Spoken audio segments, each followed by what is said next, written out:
Hello friends, Dr. Nels here, coming to you this week with some more information on life, leadership, business, and family. Looking to pour into you with some information to give you some more principles to build your bedrock foundation so you can be the best version of you. And this week is a final episode on trust. And we've talked about building trust, we've talked about betrayal situations, and then building trust and how to build it back with things like transparency, empathy, and consistency. And this week we want to talk about trust boiling down to 5 things as well,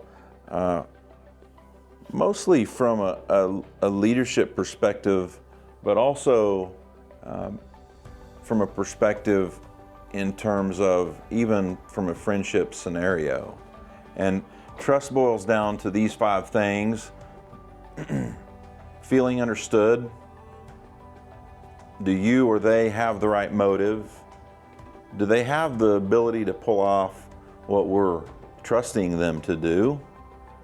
What's their character makeup? And what's their track record? And so as we lead people, as we coach people, as we coach teams, but then also as we deal with people and trying to build that trust, these are 5 key points that you can talk about or think about. And do they feel understood, and do you feel understood? And we talked about that last week, so I'm not going to dive much more into that outside of when understanding increases, trust increases. So if you're having a challenging situation, you need to grow understanding between 2 parties. 2 teams, 2 business units, 2 individuals. Make sure everybody is feeling understood. Because if you're trying to move forward through a differing opinion, a differing decision-making scenario, and people aren't understood, you're pushing against an immovable wall. Having the right motive, and so do they have the right motive? Do you have the right motive? And if you're not sure, just ask, hey, what are you thinking here? I think we're trying to understand each other. I'm still not totally trusting the situation, but what's the motive behind what you're trying to do?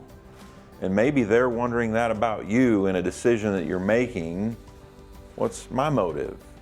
So in business, I always think about this really simply in that if my motive in helping Ty lead AMC, or my motive in some other businesses I'm partners in, if my motive is simply to make money for myself, that motive's not going to work.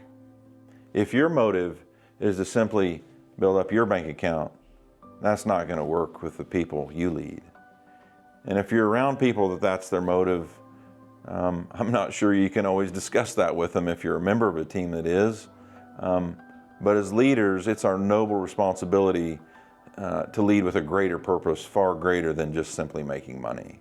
You know, we need to change lives. We're not here just to make money.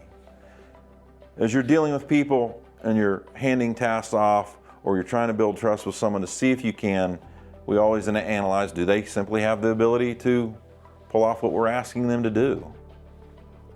And you need to think about that. You need to assess that. Have you given them the tools? Have you given them the education to pull it off? So as we think about it, wonder whether they can, we also need to self-reflect.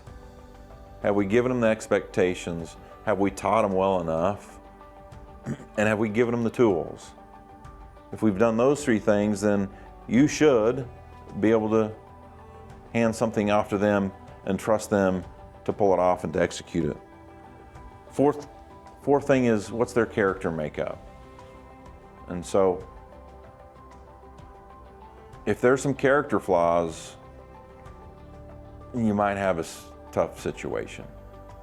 So we at Animal Medical Center, we hire based on our core values. We hire based on core character values, character makeup. We can teach them to do all the technical aspects for the most part. Veterinarians, we can teach them a lot. Veterinary technicians, we can teach them a lot. Assistants, all those things, we can teach them the technical aspect. But we can't teach them and make them know how to build trust, know how to have character of the highest integrity, be totally honest even when it hurts, be totally honest when it's painful or maybe it costs the business some money.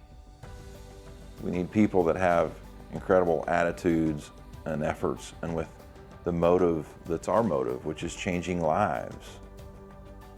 What's their character makeup? If you're getting some red flags in that character makeup, you should probably have some conversations to help them with their character makeup, or at least create some clarity in where they may be falling short at, so you can trust them to carry off what you're asking them to do. Okay? Lastly, what's their track record? So as we grow people into positions, we typically grow them into position based on what they've done previously, right? Have they been good at what they've done at? Have they executed at the highest level what we've asked them to do? Have we made those expectations and what we've wanted them to do crystal clear so they can have an incredible, awesome track record in what we're asking them to do? So as we think about trust, we talked about transparency, empathy, and consistency on our half and on other people's halves. But then these 5 things of feeling understood, having the right motive, do they have the ability to carry out what we're asking them to carry out? What's their character makeup, and what's their track record been? We hope you've enjoyed the series on trust, growing your people, growing your relationships, building trust. Trust deeply, but trust well. We're glad you've joined us this week. Click subscribe here if you like this content. Ask us any question you like. We'll pour into you the best we possibly can. Cheers, friends.